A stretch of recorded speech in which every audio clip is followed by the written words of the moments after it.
Olá pessoal, boa noite, sejam todos bem-vindos a mais um podcast Mídia e Saúde. É sempre uma alegria estar aqui e poder contribuir para a qualidade de vida de vocês. E para isso a gente conta sempre com nossos convidados. Hoje não será diferente, eu estou aqui com a psicanalista Flávia Consalter, com quem eu vou conversar, né, e um papo muito importante para todos nós.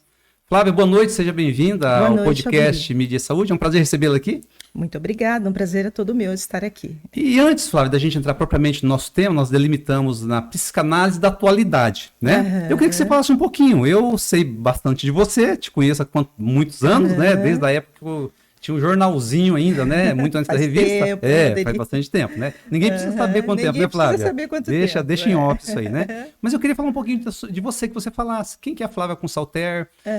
As suas inspirações para essa área tão importante, né? A psicanálise, né? O que te levou a fazer e atender a demandas, né, que existem aí em Maringá e região, né? Sim. Bom, eu sou Flávia, né? Flávia Consalter. Eu sou psicóloga, né? Minha orientação é pela psicanálise, né?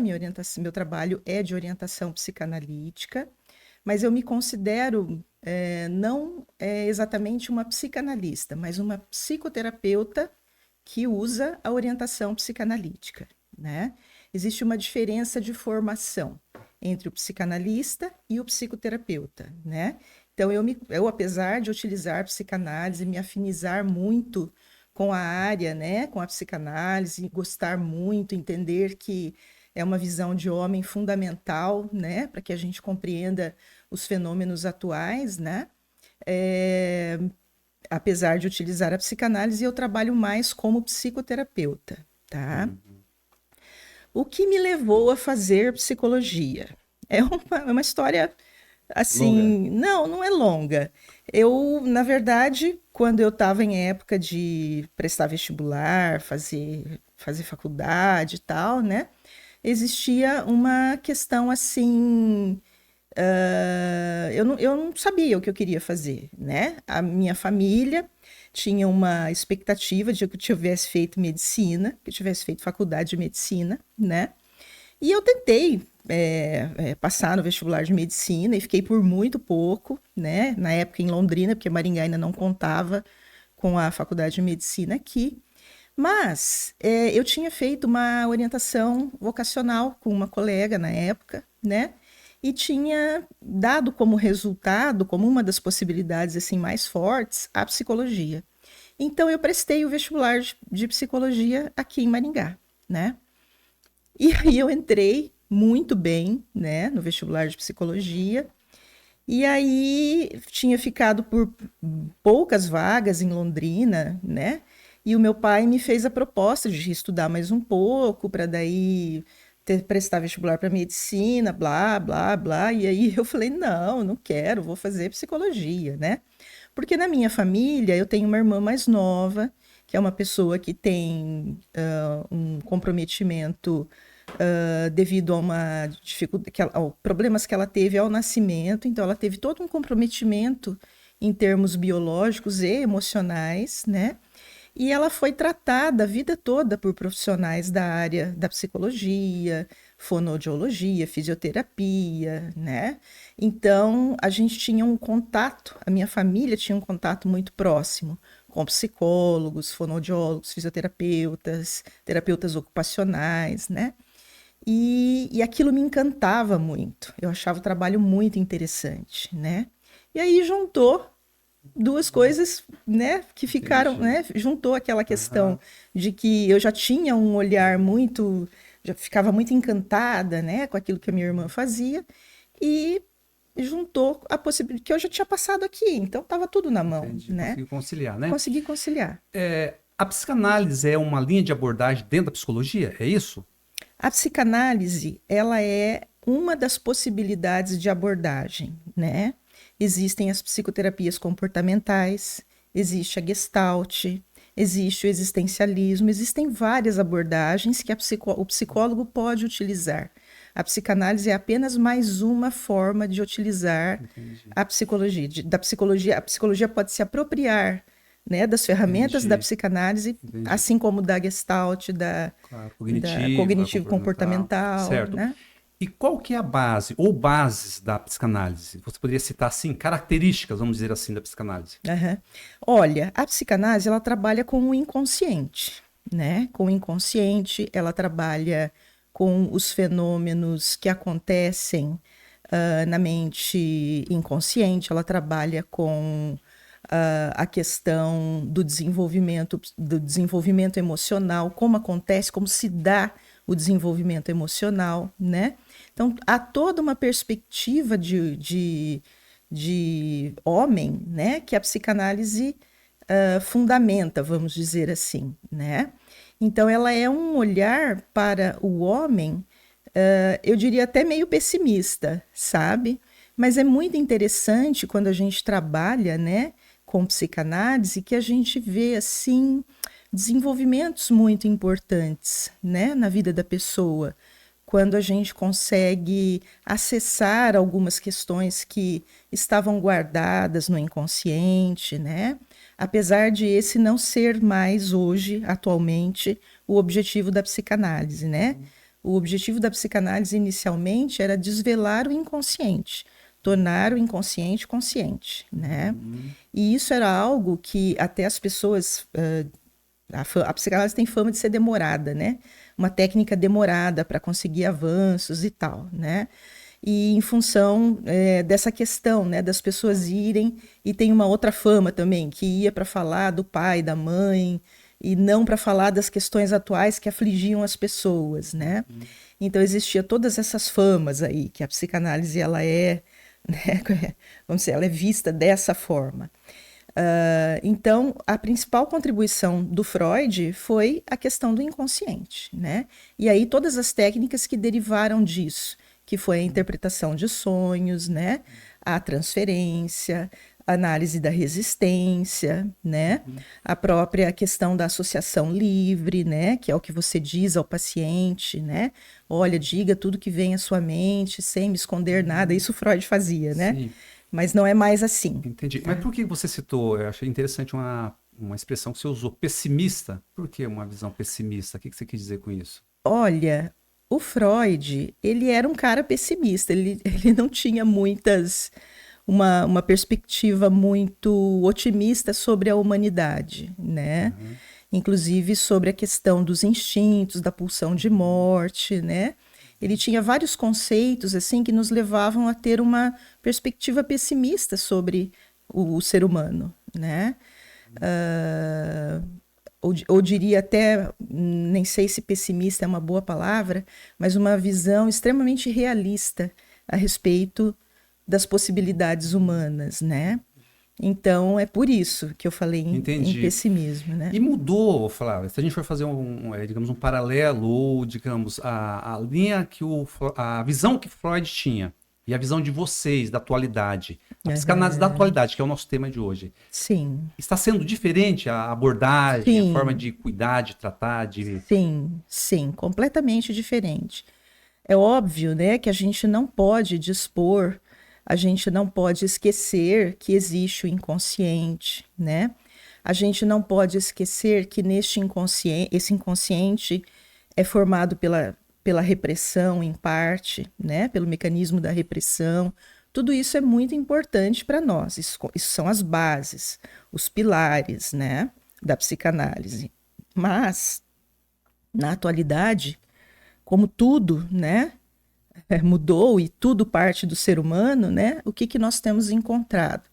Que as demandas que têm chegado aos nossos consultórios são demandas, né, de pacientes, né, vamos dizer assim, cuja questão não é mais a repressão e o que está contido no inconsciente. O que nós temos encontrado no nosso consultório atualmente são pacientes que têm falhas no seu desenvolvimento afetivo, né? Pessoas cujos inícios de vida, né, foram muito difíceis, que ficaram muito, vamos dizer assim, vamos usar a palavra traumatizadas, né, ou marcadas por experiências que elas não conseguiram representar, né? E essas experiências, essas não representações, né, elas vão aparecer na forma de sintomas, né? Então aí a gente tem muitas doenças atuais, né, que são derivadas de situações que implicam em falhas no desenvolvimento. Então a gente tem depressões vazias, né? A gente tem a drogadição, que é uma doença muito comum, né, nos dias de hoje. A gente tem autismo, né, nas crianças, o TDAH, distúrbios de conduta, né, que a gente encontra em crianças, adolescentes. A gente tem as psicoses, né? A gente tem transtorno bipolar, que é uma, né? A gente tem que mais? Olha, tantos quadros, né? Mas são quadros que têm uma configuração mais grave. Inicialmente, quando Freud fundou a psicanálise, ele acreditava que os pacientes mais regredidos não eram suscetíveis de análise, porque eles não faziam o que a gente chama de transferência, tá? Ele acreditava que os pacientes mais regredidos não eram capazes de transferência. O que seria essa transferência? Transferência é uma relação que acontece entre o terapeuta e o paciente, tá? No qual o paciente transfere para o seu analista, o seu terapeuta, os sentimentos, as emoções e as reações que ele tem normalmente com pessoas lá de fora da vida dele, né? Então ele revive na relação com o seu terapeuta experiências que ele teve lá fora, com seu pai, com a sua mãe, com a sua esposa, com seus filhos, né? Então, Freud acreditava que os pacientes que eram muito regredidos não eram capazes de transferência. Isso é uma longa história, a gente precisa de um podcast só para isso, tá? Enfim, aí surgiu na história, né, uma teórica muito importante, Melanie Klein, né, que nos trouxe o conceito de identificação projetiva, que nada mais é do que uma forma de transferência que esses pacientes mais regredidos utilizam na relação com a gente. É uma forma de comunicação dessas angústias, desses sofrimentos que estão inominados dentro da pessoa, que não tem representação, né? Então, eles são trazidos para a relação terapêutica através dessa forma de comunicação. Isso que você está falando significa externalizar o que está latente, retido, alguma coisa assim? Significa comunicar. Comunicar, né? Essas pessoas têm dificuldades imensas, dificuldades que elas nem mesmo às vezes sabem do que se tratam, porque, como eu disse, são dificuldades inominadas, né? Elas não têm uma representação psíquica, elas não estão ligadas a nenhuma emoção, a nenhum pensamento, né? São só sensações, vamos dizer assim, né? E essas sensações nos são comunicadas através de identificação projetiva. Qual é a função do terapeuta atualmente, do psicoterapeuta, do analista? Ele tem que ser muito hábil em receber essas identificações projetivas do paciente, acolher esse sofrimento, né? E junto com o paciente tentar encontrar saídas criativas para esse desespero. Acho que fica mais fácil se eu der um exemplo. Posso dar um exemplo? Claro, né? deve. Quando eu trabalhava no posto de saúde, isso em 1900 e nada também, tá? Faz um tempinho também. Faz um tempinho também. Quando eu trabalhava no posto de saúde, eu tive um pacientinho, eu vou chamar ele de Zezinho, não era o nome dele, claro. Tá? E hoje ele deve ser um homem feito, porque já faz bastante tempo, né? E esse pacientinho era curioso porque ele era muito bravo, ele era extremamente bravo e ninguém conseguia atender o menino, né? E um dia ele foi para uma consulta com a pediatra e ele fez um escarcéu e não deixou ninguém tocar nele, né? E a pediatra bateu lá na minha porta do posto de saúde e falou: olha, pelo amor de Deus, atende o Zezinho, porque ele tá com os dentes podres, ele tá com não sei o quê, ele tinha um monte de sintomas e ninguém conseguia tratar o menino, né? E aí veio o Zezinho, né? Marquei um horário e a mãe trouxe o Zezinho. E o Zezinho passou os 2 primeiros meses da terapia dele correndo em volta do postinho de saúde. Eu ficava na sala, ele chegava, né? Eu dizia para ele, olha, tô te esperando, vamos entrar, vamos brincar comigo? Porque com criança a gente brinca. E ele olhava para minha cara e danava a correr em volta do posto de saúde. Ele ficava, naquela situação, ele ficava, acho que eram 40 minutos ou 50 minutos a sessão, ele ficava os 50 minutos correndo ao redor do posto. E não entrava de jeito nenhum. Aí nós passamos para uma outra fase, em que ele ficava na porta me xingando de feia, de fedorenta, que eu era chata. Isso ele nunca tinha entrado na sala comigo. Então, teve essa fase também dos xingamentos, né? E aí, passou para uma terceira fase, em que ele topou entrar na sala comigo. Então, ele foi fazendo um processo, né? Ele topou entrar na sala comigo. E aí, ele começava a me atirar os blocos de madeira. Ele atirava os blocos de madeira em mim, né? Para me acertar e queria me acertar para me machucar. E um belo dia eu enchi a paciência. Depois de tudo isso, eu falei para ele, chega, não vou mais brincar de bloco de madeira com você, né? E aí, na sessão seguinte, ele veio, sentou e começou a desenhar e a conversar comigo. E a partir daí, esse menino foi mudando, até que um belo dia eu encontro com a terapeuta, a pediatra no corredor, ela fala, o que foi que você fez com o Zezinho? Você acredita que ele sentou na minha maca e fez assim com a mãozinha em cima da perna? Né? Eu falei, gente, né? Então, o que aconteceu aí? Né? A mãe do Zezinho era uma mulher muito deprimida, né? Muito deprimida. Então, ele batia na mãe, ele chutava a mãe, ele não obedecia, ele não tinha nenhuma espécie de continência, né? Ninguém podia com ele, ninguém podia com o Zezinho. E, então, o que aconteceu nesse processo todo que eu te contei? Ele me mostrou exatamente quem ele era. E eu precisei ter muita paciência para esperar que ele entrasse na minha sala, né? Quando ele entrou e ele tentou me bater com os bloquinhos de madeira, eu pus um limite, coisa que eu acho que a figura materna representava algo muito livre para ele. Ele não tinha continência de nenhuma espécie. Quando eu dei uma continência para ele, não só no aspecto de pôr um limite que ele não podia me machucar com os bloquinhos, mas uma continência de suportar que ele era daquele jeito difícil e que eu ia ter que lutar para poder tratá-lo, né? Aquilo parece que virou uma chave dentro da cabeça dele. Em nenhum momento na terapia desse menino eu falei sobre a mãe. E eu trabalho com psicanálise. Psicanálise é o quê? Pai, mãe, agressão, ódio, violência, sexualidade, né? Em nenhum momento, nunca falei com a mãe, sobre a mãe com esse menino. No entanto, para ele fez sentido. E ele mudou o comportamento, mudou as atitudes, né? Então, é disso que eu estou falando. Não sei se ficou claro o que eu quis dizer, certeza, né? Então, o analista, o psicoterapeuta, o analista, ele tem que ser muito hábil em fazer essa, né? Em sintonizar com que angústia é essa. Esse menino tinha muito ódio da vida, né?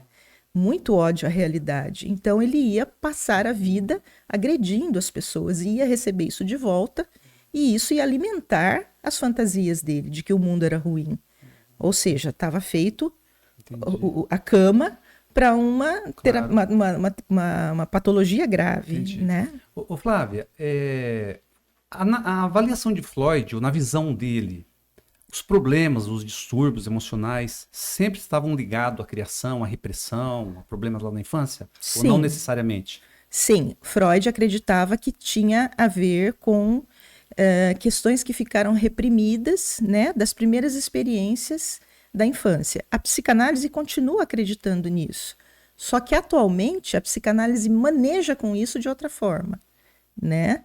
Por quê? Porque a psicanálise foi muito estudada, está sendo, continua sendo muito estudada, e mesmo, né, com pacientes neuróticos, a gente consegue hoje alcançar níveis mais profundos da mente, das experiências mais iniciais, das experiências mais primitivas.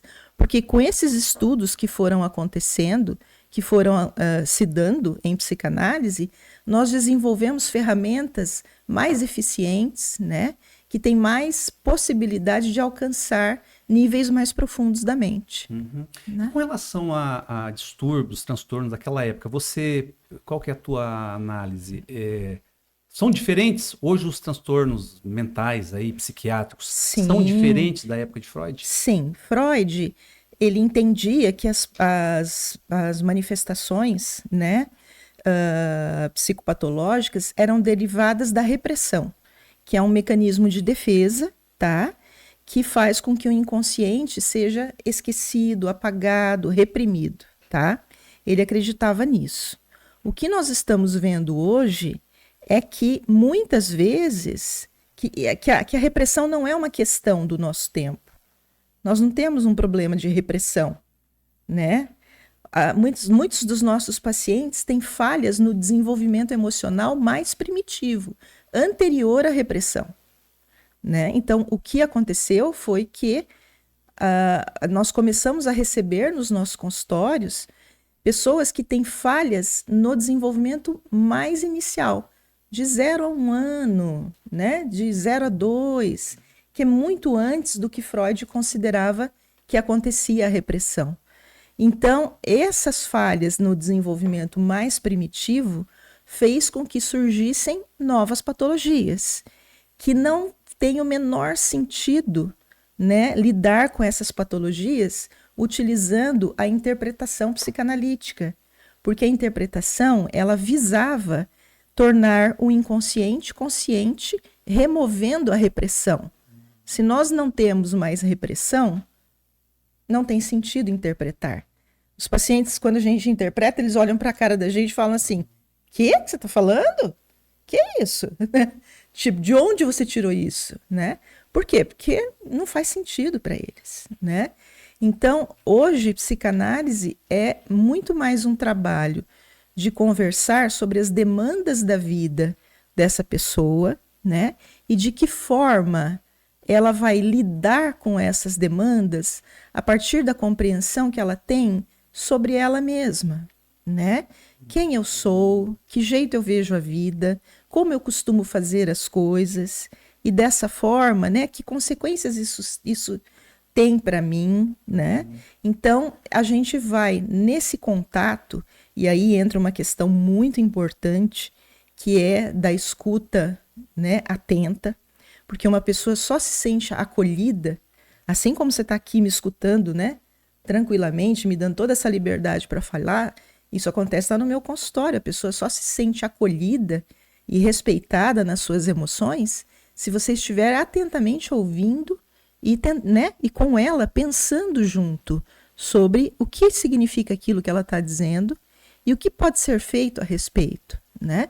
Então, hoje a psicanálise fala muito, não que a gente não fale de pai, de mãe, não que a gente não faça intervenções interpretativas eventualmente, mas esse não é mais o nosso foco, né? O nosso foco hoje não é esse. Mas vocês psicanalistas, continuam identificando pessoas que sofrem de transtornos, doenças que têm uma origem lá atrás, de problema com os pais, repressão, criação truculenta, violência, uma série de questões que a pessoa de repente não conseguiu elaborar e levou para a vida adulta. Até interpretações, porque de repente o pai ou a mãe tinham uma visão sobre um determinado fato, e a pessoa cresceu adotando aquilo como sendo verdade. E chegou na vida adulta, ela percebeu que não era bem aquilo. Mas ficam, às vezes, as sequelas.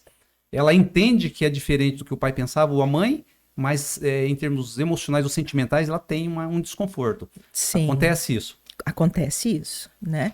Aliás, com muita frequência. Muita frequência. Né? Mas a nossa forma de trabalhar com isso não é mais interpretando. Ah, você fez isso porque o seu pai isso, sua mãe aquilo. Isso é um entendimento. A gente tem um entendimento de que a pessoa se tornou essa pessoa que tem esse sofrimento porque teve experiências difíceis. Mas a nossa forma de trabalhar agora não é mais interpretar o pai, a mãe dentro dele, ou pelo menos não é mais só isso, né? Mas é a gente ampliar o olhar, né? Aquilo que o Sartre, que não é freudiano, dizia, né? Uma coisa é o que fizeram da gente, outra coisa é o que vamos fazer com o que fizeram da gente. Agora, com relação a tratamentos, Flávia, porque a gente vê, pelo que tudo indica, parece que as pessoas estão mais doentes emocionalmente, ansiedade, pânico, depressão, toque, uma série de distúrbios aí parece que estão acometendo mais as pessoas, né? Você atribui essa questão, primeiramente, você concorda, você acha que, ou analisa mesmo que é verdadeira, está crescendo mesmo? Sim. Estão crescendo? Não sei se estão crescendo ou se nós estamos mais aptos a identificar, né? Existe uma diferença.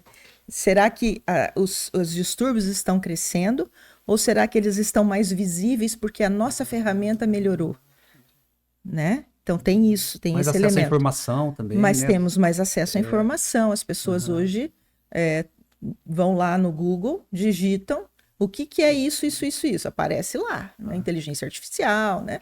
Então nós realmente a nossa percepção é de que há um aumento das condições patológicas. Né? Eu vi recentemente um profissional, não lembro se é psicanalista ou psicólogo, enfim, ele estava, uma paciente, havia perguntado para ele como fazer para esquecer um trauma de infância, um negócio, ele falou assim, olha, para esquecer, se você contrair um Alzheimer, uma demência, alguma coisa, porque não tem como. A minha pergunta é o seguinte, não é possível remover as lembranças do passado, dos traumas. Não é possível. Tá. E como que vocês trabalham as questões dos traumas, dos problemas que geraram impactos significativos na vida adulta? Que a pessoa está em sofrimento. Certo. Não é possível remover, é possível ressignificar, né?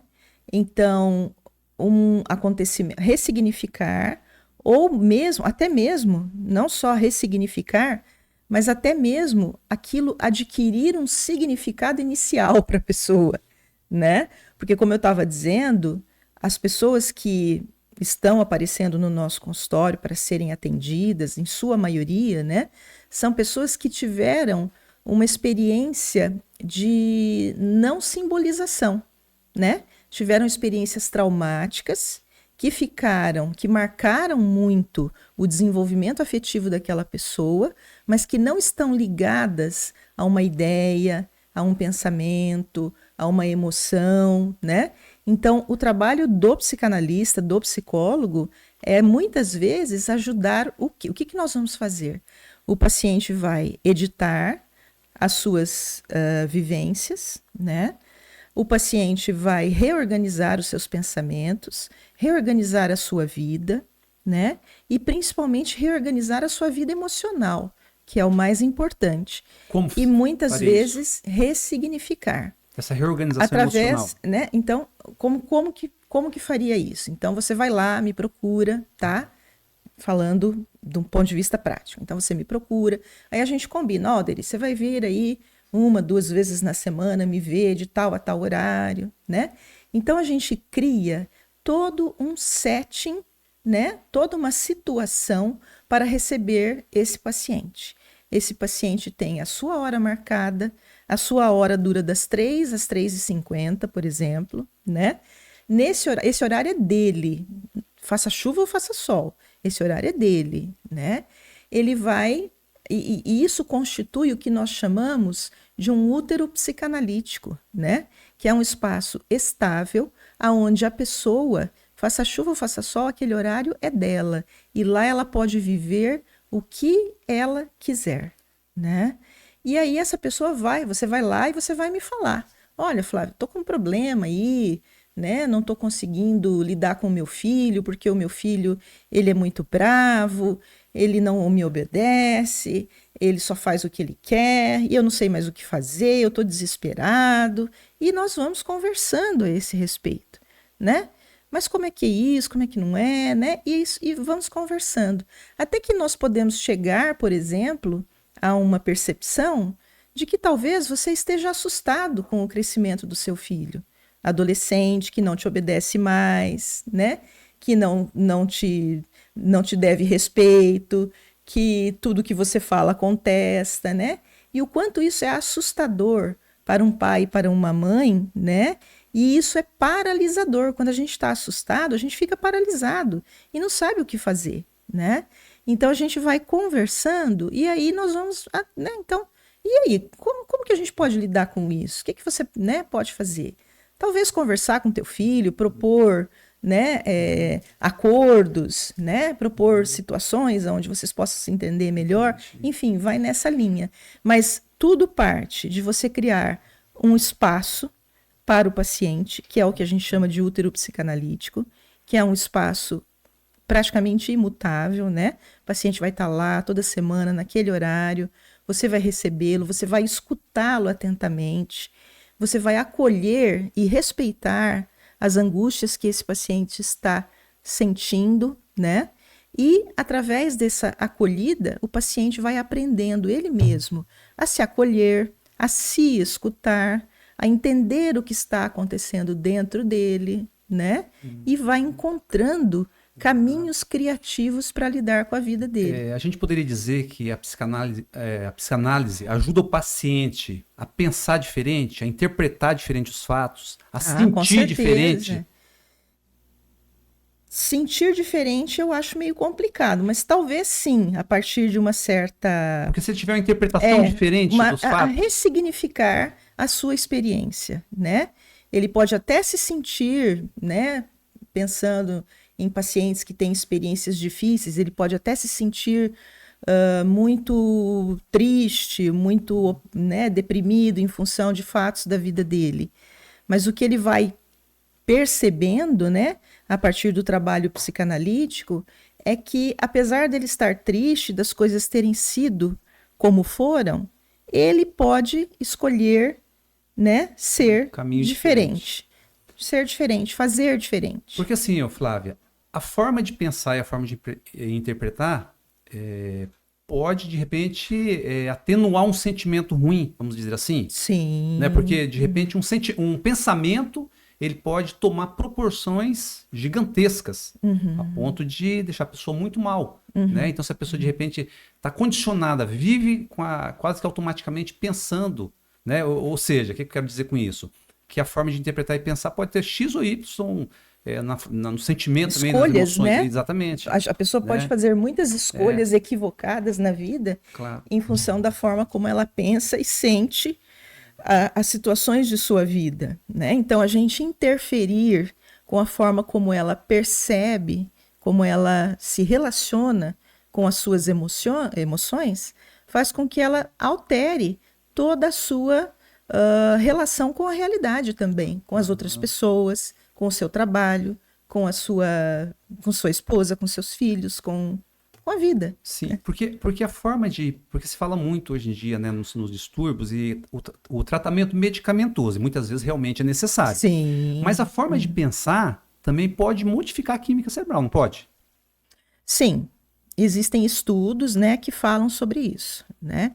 Que dependendo que havendo aí uma modificação na forma como a pessoa se relaciona com as suas emoções, há também uma modificação na química cerebral. Obviamente, né, que isso não se refere aos casos mais graves, tá? Existem situações em que a medicação ela é extremamente necessária, né, e extremamente organizadora para a pessoa.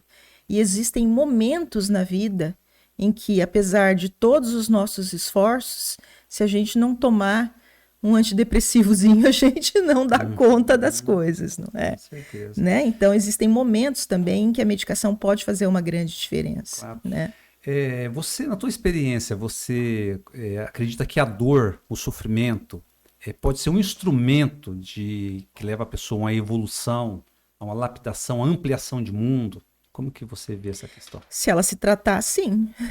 A dor emocional, né? A dor emocional. Né? Se ela se tratar, sim. Se ela buscar ajuda, se ela buscar recursos, né, para lidar com essa dor, eu digo recursos emocionais, né, diferentes do que ela já tem, né, porque a dor por si só não é provocadora de desenvolvimento, na minha experiência. Por si só? Por si só, não.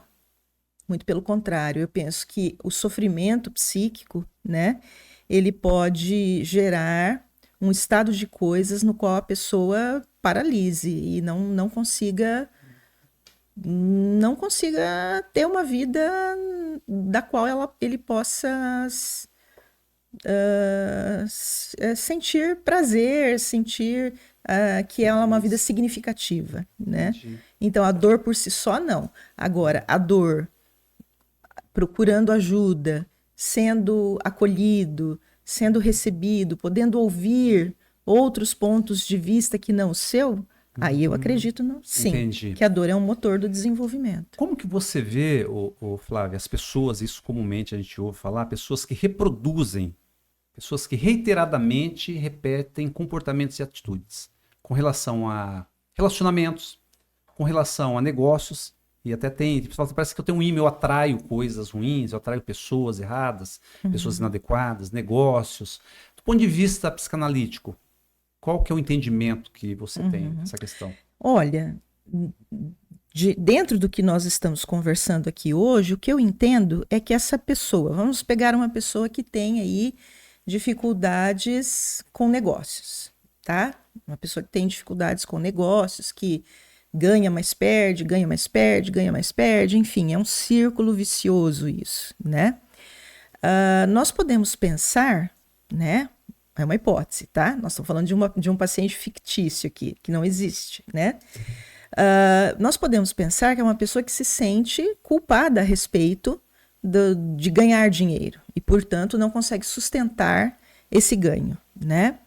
E essa repetição, né, quer dizer que esse aspecto, né, essa questão, né, da culpa por ganhar dinheiro ou de se sentir... Não se sente merecedora? Não se sentir merecedora, por exemplo, de ganhar dinheiro, de ter uma condição de vida confortável, né? Pode ser que ela esteja falando de sentimentos que ficaram registrados, né, no desenvolvimento emocional dela, né, de sentimentos de não merecimento, de sentimentos de menos-valia, né? E esses sentimentos de não merecimento, de menos-valia, fazem com que ela até consiga ganhar o dinheiro, mas que ela ataque o seu progresso e destrua o seu progresso, né? Certo, mas o sofrimento, eu penso que conscientemente o ser humano saudável, ele não busca voluntariamente sofrimento. O que eu estou querendo passar para você? Geralmente essas pessoas, elas agem conscientemente. Sim, porque completamente. Porque não vai querer atrair pessoas inadequadas, fazer negócio errado, tomar prejuízo. Não, o inconsciente é terrível, meu amigo. Ele é danado. Mas dá para domar? Se você buscar ajuda, se você for muito humilde, né, de saber que existe uma força, né, que é maior do que o que nós podemos controlar e que muitas vezes nos tira a possibilidade de fazer escolhas boas para a gente, aí sim, né? Mas como eu disse, o sofrimento por si só ele não traz desenvolvimento. A tendência de uma pessoa que só repete e não busca ajuda para entender o porquê dessas repetições é continuar sofrendo. Ela continuar adoecida. Ela está fadada a sofrer para sempre. Já, né, quando a pessoa busca uma ampliação, né, vamos chamar o tratamento de uma possibilidade de ampliação, né, dos recursos dela, de compreender a si mesma, de compreender por que ela faz as coisas, ela passa a ter escolha, ela passa a ter uma visão mais acurada a respeito das suas motivações, né? E a possibilidade dela fazer escolhas, ela encontrar saídas mais adequadas para o que acontece com ela, evita o adoecimento psíquico. Uhum. Você acredita que as pessoas estão mais conscientes, estão buscando mais, estão mais abertas a essas possibilidades por meio da psicoterapia, psicanálise, enfim? Sim, eu acho que aos poucos, né? Hoje muito mais do que foi quando eu me formei, né? Em 1990, havia ainda muito preconceito, né? A respeito da psicoterapia, da psicanálise, que era coisa para louco, né? eu não sou louco, imagina que eu vou fazer isso e tal, né? Tinha muito isso. Mas hoje, a dor impõe, né? O sofrimento Obriga a impõe, pessoa, né? obriga, né? Você tem que achar um jeito, tem que achar alguém, Morre. né? Ou vai procurar ajuda ou morre, né? Então, é um estado de coisas, a atualidade impõe, né? Um estado de sofrimento humano que é muito difícil de lidar. As condições atuais de vida, Sim. né? As nossas relações sociais, né? Tudo isso contribui para que o adoecimento psíquico seja muito grande, né? Com certeza. Muito grande. Ô, Flávia, já estamos caminhando para o final do nosso bate-papo. Aham. E eu queria te fazer a última pergunta, também te deixar à vontade, algumas coisas que de repente você quer pontuar, mas eu queria encerrar esse nosso bate-papo com a seguinte questão. As pessoas que estão sofrendo com várias demandas aí, a análise que você faz, pelo que você atende, as pessoas que chegam até você com sofrimento psíquico, você tem acompanhado e percebido uma evolução, ameniza, resolve? O que você pode dizer para essas pessoas Nossa, que agora estão eu nos vou, assistindo? agora eu vou vender meu peixe? Isso é fundamental. O pano de fundo é isso aqui. Na verdade, te convidei para isso. Eu sempre falo. O objetivo desse meu trabalho é justamente isso. É ajudar as pessoas. Não é vender uma ideia fantasiosa, utópica, de modo algum, mas sempre passar a seguinte mensagem. Está sofrendo? Tem forma de resolver ou atenuar. Então, eu queria que, para a gente encerrar, o que você poderia passar? Olha, o que eu acho que eu posso dizer, né, é que na minha experiência, que é uma experiência diante do mundo ser tão grande, né, eu tive mais experiências felizes, né, de pessoas que saíram, que conseguiram organizar a sua vida, mais experiências de pessoas que conseguiram viver melhor, que conseguiram, você usa uma boa palavra, atenuar o seu sofrimento, né? Que conseguiram, enfim, se reorganizar de alguma forma e poder continuar desfrutando da vida de uma maneira mais significativa, né? Então, na minha forma de dizer, eu tive mais experiências felizes do que infelizes, né? Mas eu já trabalho há muitos anos, eu trabalho há 35 anos, né? Eu tenho aí uma estrada, né? Eu já trabalhei na Secretaria de Saúde por muitos anos, trabalhei 10 anos, né? Na UBS, atendi lá, e foi uma experiência que foi um divisor de águas para mim também, né? Uma experiência de muito aprendizado, né? Aprendi a ser terapeuta lá, né? Lá foi a minha escola, né? Porque são muitos casos, né? São muitas vivências. Então, eu considero, né, que na minha experiência, as pessoas, na maior parte das vezes, saem com uma perspectiva de vida melhor do que quando entraram. Mas é óbvio que a gente também tem situações infelizes, coisas que não dão certo, né? Claro. E então, não é mesmo para vender uma fórmula mágica, nem uma coisa idealizada sobre o que é a psicanálise, né? A psicanálise, ela depende muito, gostaria de dizer isso, né? Ela depende muito do vínculo que acontece entre o terapeuta e o paciente. O vínculo é o que dá sustentação para o nosso trabalho. Havendo um bom vínculo, a gente consegue coisas até surpreendentes.